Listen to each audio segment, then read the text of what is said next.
नेत्यांच्या कंपन्यांना मद्य विक्री परवाने देण्याचा प्रस्ताव पुढे ढकलण्यात आलाय। महसूल वाढीसाठी 41 मद्य उद्योगांना 328 मद्य विक्रीचे परवाने देण्यासंदर्भात अजित पवारांच्या नेतृत्वाखाली मंत्रिमंडळ समितीने निर्णय घेतलेला।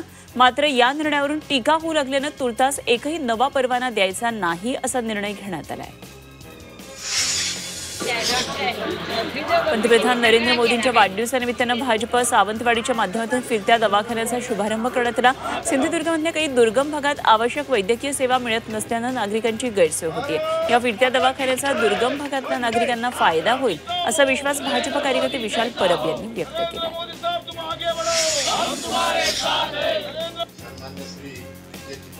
वाशीमध्ये छत्रपती शिवाजी महाराज महाराजस्व अभियानांतर्गत 17 सप्टेंबर ते 2 ऑक्टोबर दरम्यान सेवा पंधरवडा साजरा करण्यात येतो। या उपक्रमाचा शुभारंभ पालकमंत्री दत्तात्रय भरणे यांनी ऑनलाईन केला। तर या सेवा पंधरवड्यामध्ये विविध योजना आणि भूसंपादन मोबदला याचं प्रमाणपत्र वितरित करण्यात आलं। भंडाऱ्यामध्ये आढावा बैठकीचं आयोजन करण्यात आलं होतं। या बैठकीमध्ये राष्ट्रवादी महिला कार्यकर्त्यांना महिला प्रदेशाध्यक्ष रुपाली चाकणकर यांनी मार्गदर्शन केलं। मुंबईच्या नॅशनल कंपनी लॉ ट्रिब्युनलमध्ये सर्क्युलर फंडिंग संदर्भात सुरक्षा ॲसेट रिकन्स्ट्रक्शन कंपनी विरुद्ध अंतरिम अर्ज दाखल करण्यात आला आहे। हा अर्ज सफायर लँड डेव्हलपमेंटचे सस्पेंडेड डायरेक्टर लखविंदर दयाल सिंग यांनी दाखल केला। SLDPLचा कर्जखत येस बँकने सुरक्षा ARC कंपनीला प्रत्यक्ष व्यवहाराशिवाय विकला आणि हा व्यवहार प्रत्यक्षात सर्क्युलर फंडिंग होता असा आरोप या याचिकेद्वारे करण्यात आलेला आहे। वाशिम जिल्हा परिषदेच्या अध्यक्षपदाचं आरक्षण अनुसूचित जमाती प्रवर्गातल्या महिलेसाठी घोषित करण्यात आलं। या बदलामुळे जिल्ह्यातलं राजकीय समीकरण बदलण्याची शक्यता आहे, तर अनेक दिग्गज नेत्यांच्या अपेक्षा भंग झाल्या। त्यामुळे आता जिल्हा परिषदेच्या गट आणि पंचायत समिती गणांच्या आरक्षणाकडे लक्ष आहे। छत्रपती संभाजीनगरमध्ये मराठा समाजाच्या वतीनं गोलमेज परिषदेचं आयोजन करण्यात आलं होतं। हैदराबाद गॅझेटच्या शासन निर्णयानं मराठा समाजाच्या आरक्षणाचे सर्व प्रश्न सुटलेत का या विषयावर गोलमेज परिषदेचं आयोजन केलेलं। तर दिवसभर ही गोलमेज परिषद चालणार आहे। वाशिममध्ये गेल्या 5 दिवसांपासून मुसळधार पाऊस सुरू आहे। या पावसामुळे रस्त्यावर पाणी साचल्यानं नागरिकांची तारांबळ उडाली। तर या पावसामुळे खरीप हंगामातल्या पिकांचं मोठ्या प्रमाणात नुकसान झालं। नाशिकमध्ये अतिवृष्टीमुळे शेतकऱ्यांचं मोठ्या प्रमाणात नुकसान झालं। अतिवृष्टीमुळे जिल्ह्यातल्या 4914 हेक्टरवरची पिकं उद्ध्वस्त झाली।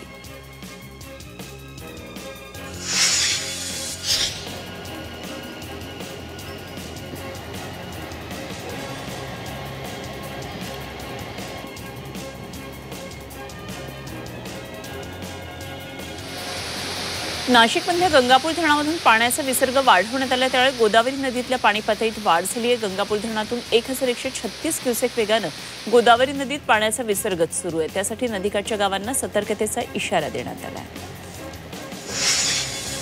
बीडमध्ये पावसानं वार्षिक सरासरी ओलांडली आहे। जिल्ह्यामध्ये 631 मिलीमीटर पाऊस झाला, तर जिल्ह्याचं वार्षिक सरासरी पर्जन्यमान हे 566 मिलीमीटर नोंदवण्यात आलं। मात्र या पावसामुळे पाण्याचा प्रश्न पूर्णतः मिटला आहे।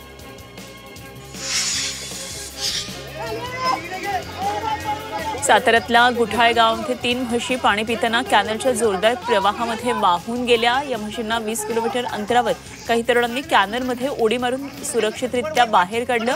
तरुणांमुळे या म्हशींना जीवदान मिळालं, त्यामुळे गावात सर्वत्र तरुणांचं कौतुक करण्यात आलं। पुण्याच्या हवेली तालुक्यामध्ये कोलवडी परिसरात पडलेल्या मुसळधार पावसानं शेतीमालाचं प्रचंड नुकसान झालं। शेतांना तळ्याचं रूप आलं, तर या मुसळधार पावसानं खरीप हंगामातल्या पिकांसह भाजी पिकाचं मोठं नुकसान झालं। सोलापूरच्या बार्शी तालुक्यातल्या 8 मंडळात अतिवृष्टी झाली आहे। चांदणी, भोगावती, नागझरी या नद्यांना पूर आला। पाण्याच्या प्रवाहात काही तरुण जीव धोक्यात घालून मासेमारी करत असल्याची ड्रोन दृश्य कॅमेऱ्यात चित्रित झाली। नाशिकमध्ये अतिवृष्टीमुळे शेतकऱ्यांचं मोठ्या प्रमाणात नुकसान झालं। अतिवृष्टीमुळे 40 गावातल्या 4000 हेक्टरवरची शेती पिकं उद्ध्वस्त झाली, त्यामुळे 7108 शेतकरी बाधित झाले आणि या नुकसानग्रस्तांना मदत मिळावी यासाठी जिल्हा प्रशासनानं राज्य शासनाकडे 3,81,00,000 आर्थिक मदतीची मागणी केली। छत्रपती संभाजीनगरमध्ये गेल्या 4 दिवसात अतिवृष्टीमुळे झालेल्या नुकसानीचे पंचनामे करण्यास सुरुवात झाली आहे। सोयगाव तालुक्यात 78 कर्मचाऱ्यांची पथकं तयार करण्यात आली। पंचनामे करायला सुरुवात झाल्यानं शेतकऱ्यांना दिलासा मिळाला। राज्यात गेल्या 2 महिन्यात अतिवृष्टी आणि पुरामुळे शेतकऱ्यांचं मोठ्या प्रमाणात नुकसान झालं. अतिवृष्टीमुळे महाराष्ट्रातल्या 195 तालुक्यामध्ये 17,85,000 हेक्टरवरची पिकं बाधित झाली. प्रामुख्यानं सोयाबीन, मका, कापूस, भाजीपाला, फळ पिकं, बाजरी, ऊस, कांदा, ज्वारी या पिकांना फटका बसला.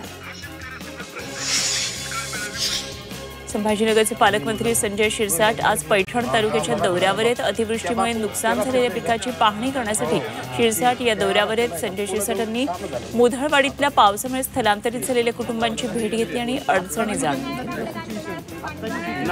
सोलापूरचे पालकमंत्री जयकुमार गोरेंनी खडकी बिटरगाव या गावातल्या पूरग्रस्त भागाची पाहणी केली. अतिवृष्टीमुळे गावातल्या शेती पिकाचं मोठ्या प्रमाणात नुकसान झाले, त्यामुळे गोरे यांनी बांधावर जाऊन शेतकऱ्यांची भेट घेतली. नुकसानीचे पंचनामे करावेत अशा सूचना केल्या. पालघरच्या जव्हार तालुक्यात चांभारशेत जवळच्या नारनोली गावात पक्का रस्ता नाहीये, त्यामुळे ग्रामस्थांचे हाल होतात. रस्ता नसल्यानं मृतदेह कावडीला बांधून नेण्याची हृदयद्रावक घटना समोर आली. या घटनेमुळे ग्रामस्थांनी नाराजी व्यक्त केली आणि रस्ता पक्का करून देण्याची मागणी केली आहे. अमरावती नागपूर महामार्गाच्या मोझरी गुरुकुंजमध्ये मोकाट जनावरांनी मुक्काम ठोकलाय. मोकाट जनावरं महामार्गाच्या मधोमध सतत बसत असल्यानं वाहन चालकांना वाहन चालवताना मोठा अडथळा निर्माण होतो. तर या प्रकाराकडे प्रशासनाचं सुद्धा दुर्लक्ष होत असल्याचं दिसून येत आहे. मोकाट जनावरांचा बंदोबस्त करावा अशी मागणी होती. भंडारा जिल्ह्यामध्ये व्हायरल तापाची साथ सुरू झाली आहे. बदलत्या वातावरणामुळे व्हायरलची साथ सुरू आहे. जिल्ह्यातल्या रुग्णालयांमध्ये रुग्णांची मोठी गर्दी होती, तर रुग्णांची संख्या मोठ्या प्रमाणात वाढत चालली आहे. नागरिकांनी काळजी घ्यावी असं आवाहन प्रशासनाने केलं. पुण्यामध्ये 13 दिवसात डेंग्यूचे 285 संशयित रुग्ण आढळलेत. पावसामुळे डासांची वाढ झाली आहे. शहरात डेंग्यू, मलेरिया, झिका, चिकुनगुनिया यासारख्या आजारांचे रुग्ण वाढलेत. त्यामुळे महापालिकेनं डासोत्पत्ती आढळलेल्या 1,669 जणांकडून 4.5 लाख रुपयांचा दंड वसूल केला आहे. अकोला जिल्ह्यातल्या सोनाळा अंधुरा दरम्यान मोरणा नदीवर असलेला पूल कमी उंचीचा आहे, त्यामुळे दरवर्षी पावसाळ्यात ग्रामस्थांना मोठ्या हालअपेष्टा सहन कराव्या लागतात. पुलाची उंची वाढवण्याबाबत पाठपुरावा करून कामं न झाल्यानं ग्रामस्थांनी थेट निवडणुकीवर बहिष्कार टाकला. उच्च सुरक्षा नोंदणी प्लेट अर्थात HSRP बसवण्याच्या मोहिमेत रत्नागिरीकर सध्या सर्वात पुढेत. नोंदणीकृत असलेल्या 2,11,423 वाहनांपैकी 1,15,534 वाहनांवर HSRP नंबर बसवण्यात आलाय, तर 24,074 वाहनांनी नंबर प्लेट बुकिंग केलंय. परिवहन विभागाने नेमलेल्या समितीकडून PUC दरवाढीसाठी अहवाल तयार करण्यात आला. त्यानुसार 16 ते 20% वाढ होण्याची शक्यता आहे. दिल्ली, मध्य प्रदेश, कर्नाटक, गोवा अशा एकूण 5 राज्यांचा दरांचा आढावा घेण्यात आला आहे. ब्रिटिशकालीन एल्फिन्स्टन उड्डाणपूल वाहतुकीसाठी बंद करण्यात आला आहे. परिणामी दक्षिण मुंबईतल्या रस्ते वाहतुकीचे 3:13 वाजलेत. पूर्व पश्चिम जोडणाऱ्या पर्यायी पुलावर प्रचंड वाहतुकीची कोंडी होऊ लागली. यामध्ये प्रभादेवी उड्डाणपुलाचं पाडकाम आणि बांधकामासाठी महारेलनं मध्य आणि पश्चिम रेल्वेकडे 82 ब्लॉकची मागणी केली आहे. नाशिक स्मार्ट सिटी कंपनीमार्फत फ्लो मीटर बसवण्याची कामं तसंच मनपा पाणीपुरवठा विभागामार्फत देखभाल आणि दुरुस्तीची कामं हाती घेण्यात येणार आहेत. त्यामुळे शनिवारी नाशिक शहराचा पाणीपुरवठा पूर्णपणे बंद ठेवण्यात येईल, तर रविवारी सकाळी कमी दाबानं पाणीपुरवठा होईल. केंद्र आणि राज्य शासनाच्या विविध कार्यालयांकडे पुणे महापालिकेची 342 कोटी रुपयांची पाणीपट्टी थकीत आहे आणि शासकीय खात्यांकडून रक्कम वसूल न केल्याबाबत सजग नागरिक मंचच्या अध्यक्ष विवेक वेलणकर यांनी नाराजी व्यक्त केली. या प्रकरणात आयुक्तांकडे कठोर कारवाईची मागणी करण्यात आली आहे. विरार डहाणू मार्गाच्या चौपदरीकरणाचं काम MRVCच्या माध्यमातून सुरू आहे. 64 किलोमीटरचा हा प्रकल्प 2 वर्षात पूर्ण होणार आहे.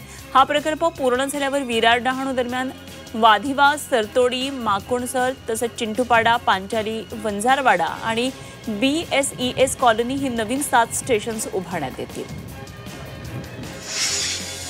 मुंबई महापालिकेच्या रुग्णालयांमध्ये मोफत औषधांचा पुरवठा करण्याच्या प्रस्तावाला मंजुरी मिळाली आहे. मात्र रुग्णांना मोफत औषधं मिळत नाहीत, त्यामुळे रुग्णालयातल्या रुग्णांना बाहेरून औषधं खरेदी करावी लागते. कोल्हापूरमध्ये अंबाबाई मंदिर परिसर पुनर्विकास आराखड्याच्या भूसंपादनाचा अहवाल प्रशासनानं भूसंपादन समितीला सादर केला आणि यावर सविस्तर चर्चा झाल्यानंतर भूसंपादनाच्या पर्यायांची निश्चिती केली जाणार आहे. या प्रक्रियेनंतर भूसंपादनात येणाऱ्या नागरिकांशी संवाद साधून भूसंपादन प्रक्रिया सुरू होण्याची शक्यता आहे. रस्ता रुंदीकरणातल्या बाधितांना म्हाडाची घरं मोफत द्यावीत अशी मागणी संभाजीनगरच्या महापालिका प्रशासकांनी सरकारकडे केली आहे। पालिकेच्या रस्ता रुंदीकरण मोहिमेत अनेक नागरिकांची घरं गेली। नागरिकांना घरं देण्यासाठी महापालिकेचे प्रयत्न सुरू आहेत। पहिल्या टप्प्यात 150 घरं उपलब्ध होतील। अकोला जिल्हा पोलीस दलाच्या कमांड अँड कंट्रोल कक्ष रक्षा प्रकल्प या उपक्रमांचा शुभारंभ करण्यात आला। जिल्ह्याचे पालकमंत्री आकाश फुंडकर यांच्या हस्ते शुभारंभ करण्यात आला। शहरातल्या संवेदनशील चौकांवर अत्याधुनिक सीसीटीव्ही कॅमेरा बसवण्यात आले। गुन्हेगारी नियंत्रण आणि नागरिकांच्या सुरक्षेसाठी हा प्रकल्प महत्त्वाचा ठरणार आहे। नाशिक कृषी उत्पन्न बाजार समितीत गावठी कोथिंबीरीला किमान 1500, सरासरी 7000 आणि सर्वाधिक 15100 रुपये असा शेकड्याला भाव मिळतोय। भाजीपाल्याची आवक कमी झाली आहे, हा दर मिळतोय, तर गावठी कोथिंबीरीला 151 रुपये जोडी असा दर मिळतोय। तर कोथिंबीर उत्पादकांना दिलासा मिळाला। लातूरमध्ये महादेव कोळी समाजानं सुरू केलेलं आमरण उपोषण स्थगित करण्यात आलं आहे। शिवेंद्रराजे भोसले यांनी महाराष्ट्रातल्या निकष मराठवाड्यामध्ये लागू करण्याचं आश्वासन दिल्यानंतर समाजानं उपोषण मागे घेतलं। यवतमाळच्या आर्णी शहरात रस्त्याच्या खड्ड्यांविरोधात मनसेनं अनोख्या पद्धतीनं आंदोलन केलं। खड्ड्यांभोवती रांगोळ्या काढून मनसैनिकांनी निषेध व्यक्त केला। वारंवार तक्रारी करूनही याकडे दुर्लक्ष करत असल्याचा आरोप करण्यात आला। अकोल्यामध्ये भारतीय बौद्ध महासभा आणि समविचारी संघटनांच्या वतीनं देशव्यापी जन आक्रोश मोर्चाचं आयोजन करण्यात आलं।